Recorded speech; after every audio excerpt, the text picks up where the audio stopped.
Jangan lupa like, komen, dan subscribe channel YouTube TVRI Bengkulu dan nyalakan lonceng notifikasinya.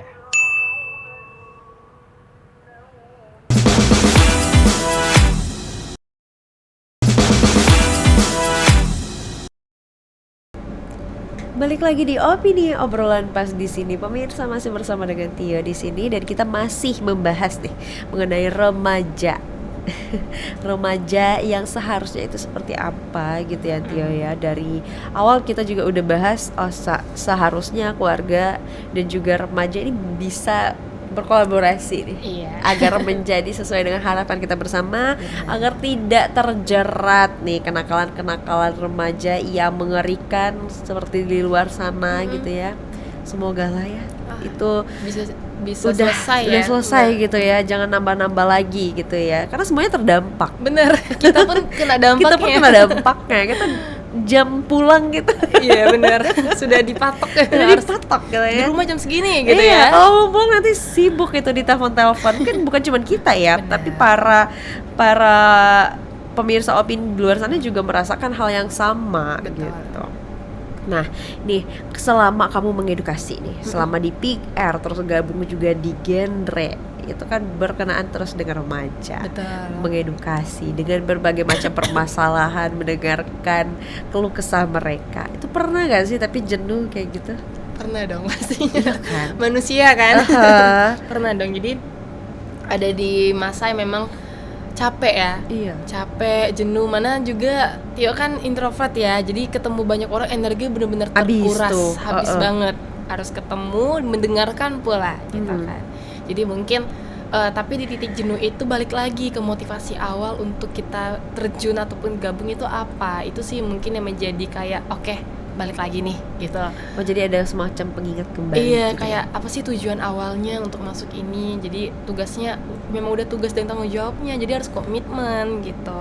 Dan juga paling kalau misalnya memang udah di titik benar-benar capek, jenuh, ambil waktu sendiri rehat. Karena kalau kita paksain juga nanti takutnya remaja yang kita edukasi juga nggak nyampe gitu kan, apa yang kita kasih tahu, apa yang kita informasikan gitu. Begitu. Nah, ini kan kamu sebagai ketuanya nih, artinya pasti lebih aktif gak sih? Harusnya ya. Tapi gimana tuh? Kenapa seberani itu memilih untuk menjadi ketua? Pertanyaannya. Bingung juga ya ditanya kenapa. Balik lagi sih mungkin apa ya, ada rasa tanggung jawab yang kayak aku dulu dapat prosesnya itu seperti ini. Jadi aku mau nanti si adik-adik ini juga mendapatkan apa yang mereka dapatkan seperti apa yang aku dapatkan gitu. Jadi aku nggak mau manfaatnya cuma berhenti di aku nih. Gitu. Jadi aku mau juga tetap kasih ke adik-adik yang sebenarnya mereka juga ingin berproses gitu kan. Itu sih sebenarnya. Kalau alasan lebih detail apa ya? Pokoknya itu tentang tanggung jawab lah ya. Bener. Ada rasa yang ilmu ini harus disampaikan. Ada rasa tanggung jawab lebih lah begitu ya. Nah, tapi kan kalau kita bahas mengenai masalah-masalah ini, apalagi kamu sebagai konselor sebaya, kan kamu juga punya masalah sendiri nih. Tentunya. Terus ketika punya permasalahan sendiri harus juga mengedukasi dan juga mendengarkan, itu bagaimana kamu menanggapi yang kayak begitu? Oke. Sebelum kita menjadi konselor sebaya, kita itu dibentuk ataupun diproses untuk bisa menjadi fasilitator ya. Jadi ada yang namanya life skill ataupun keterampilan hidup mengelola emosi. Nah, jadi kita bisa tahu nih emosi mana yang harus kita memang simpan dulu ibaratnya, atau emosi mana yang harus kita kelola. Jadi itu makanya teman-teman konselor sebaya itu bukan teman-teman yang cuman bisa mendengarkan, cuman bisa kasih solusi, tapi teman-teman yang memang sudah dipastikan sudah bisa selesai dengan permasalahannya sendiri gitu. Jadi mereka sudah bisa mengatur emosinya, sudah bisa mengelola ya, lebih tepatnya mengelola emosinya, bagaimana dia sebenarnya harus, ibaratnya pasti kita juga ada rasa marah, capek, tapi itu harus dikelola. Bagaimana kita tahu, oh ternyata kalau aku capek aku bisa kelolanya seperti ini sebelum aku harus ke permasalahan orang lain. Makanya sebelum menjadi konselor sebaya kita ada namanya pelatihan menjadi fasilitator. Jadi kita memang dikasih pemahaman, dikasih pelatihan bagaimana kita untuk bisa mengelola emosi kita, mengelola diri kita, dan juga memanage dari permasalahan ataupun mental kita sendiri sebenarnya itu. Jadi itu sih sebenarnya. Nah, kalau kamu sendiri gimana tuh mengelolanya? Mengelola emosi.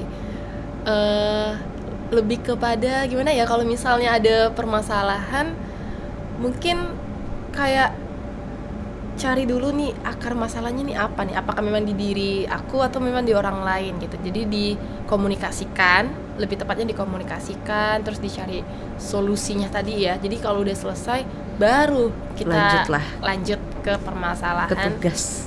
Atau kalau misalnya ternyata permasalahan ini belum bisa diselesaikan, kita simpan dulu deh, kita simpan dulu, nanti kita kelarkan lagi sama yang permasalahan ini. Tapi apa tuh cerita suka dan juga dukanya? Menjadi suka dan dukanya selama di genre pick up dan genre ya. Itu apa? Kita dari dukanya dulu ya. Oke. Baru suka ya. Baru mau ngomong sukanya nih. Karena excited lebih ke suka. Tapi kami mau mendengarkan dukanya dulu. Dukanya. Kalau dukanya selain dari jenuh, capek ya, karena kan kita genre itu kita punya ataupun menaungi 10 kabupaten kota. Jadi 10 kabupaten kota kita itu udah punya forumnya masing-masing. Jadi dukanya itu mungkin baik dari jarak ya. Kita harus memikirkan bagaimana kita untuk menempuh jarak itu yang pertama. Terus dari segi fasilitas, kebutuhan. Biasanya kalau teman-teman genre itu problem setiap event ataupun kegiatan itu adalah pendanaan. Ya, jadi dukanya itu bagaimana dengan dana segini, dengan kebutuhan dana segini kita harus mencari nih dukanya. Jadi biasanya itu yang pertama. Terus yang kedua adanya penolakan dari masyarakat. Contohnya kayak kita mau kasih edukasi, kita mau kasih informasi nih ke masyarakat, tapi masyarakatnya nolak, kayak alah baru anak kemarin ibaratnya, anak bawang nih tahu apa gitu kan, tahu apa tentang ini, tahu apa tentang cash flow, tahu apa tentang ini. Jadi sebenarnya kita sedih itu dukanya. Jadi kayak kita ditolak itu tidak sedikit ya, kita ditolak atau mungkin dicemooh juga. Kayak apa sih genre bahas-bahas tentang seksual, terlalu ini ibaratnya disepelekan gitu. Biasanya juga teman-teman duta genre itu kan remaja ya usianya, kayak genre anak-anak isinya ini gitu, tanpa mereka tahu sebenarnya apa yang kita kerjakan gitu. Itu sih untuk dukanya. Kalau sukanya banyak. Oke, apa itu? Sukanya banyak, selain dari kita bisa saling sharing, tentunya itu ya. Jadi kita bisa tahu satu sama lain. Ternyata kamu punya masalah ini yang aku belum dapat masalahnya, ternyata aku udah tahu nih solusi nanti apa ke aku. Itu juga lalu berkolaborasi dengan orang-orang dewasa. Jadi kita rasanya senang sekali kalau misalnya lihat teman-teman remaja bisa kolaborasi atau bisa berani untuk berbicara, berani untuk mengungkapkan keinginan mereka, berani untuk mengungkapkan ide-ide mereka. Itu rasanya kayak wah, sukacita sekali rasanya. Teman-teman itu bisa berbicara langsung ke pemangku kebijakan, bisa berani didengarkan, bersuara gitu ya. Bisa didengarkan gitu. Terus juga kita bisa sukanya juga bisa melihat teman-teman itu percaya diri dengan mimpi-mimpinya. Aku punya mimpi Kak Tio, misal aku mau gini.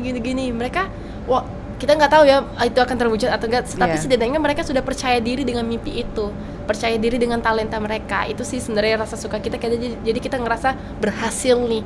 Kita ngerasa berhasil untuk membantu teman-teman merencanakan kehidupan mereka ke depannya. Itu sih sukanya.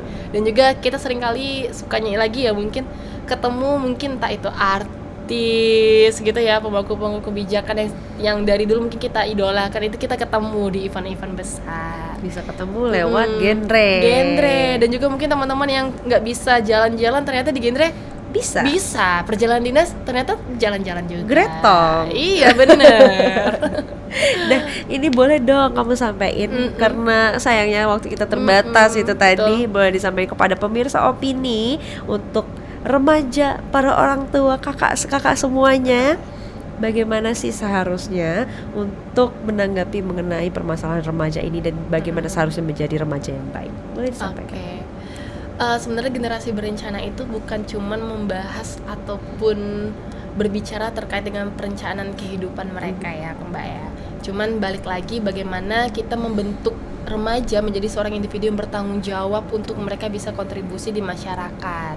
Jadi sebenarnya yang perlu ataupun yang harus kita lakukan itu baik dari generasi berencana itu sendiri maupun orang tua itu adalah memaksimalkan peran dan fungsi masing-masing. Orang tua memaksimalkan peran dan fungsinya, remaja pun juga begitu dengan adanya 8 fungsi keluarga, dengan memaksimalkan substansi dari genre itu tadi. Itu jadi sehingga teman-teman remaja itu mampu untuk melewati 5 transisi kehidupannya. Mereka bisa menyelesaikan pendidikannya, bisa mencari pekerjaan, bisa menyiapkan kehidupan berkeluarganya, dan juga nanti bisa terjun ke dalam masyarakat gitu. Jadi untuk teman-teman, khususnya teman-teman remaja, yuk kita sama-sama untuk merencanakan kehidupan berkeluarga kita, merencanakan masa depan kita, karena kalau terencana semuanya akan lebih baik. Dan kayak slogan BKKBN juga kayak hidup Betul. berencana itu keren. Wah. Gitu. Nah, oke. Oke, terima kasih teman-temannya. Oke, luar biasa sekali. Jadi begitu ya. Jadi remaja yang baik dan seharusnya memang sudah terencana. Betul. Udah disiapkan, dan edukasinya pun sebenarnya bisa dicari Bisa. atau mungkin bisa menghubungi kamu juga untuk Betul. memperoleh edukasi tersebut.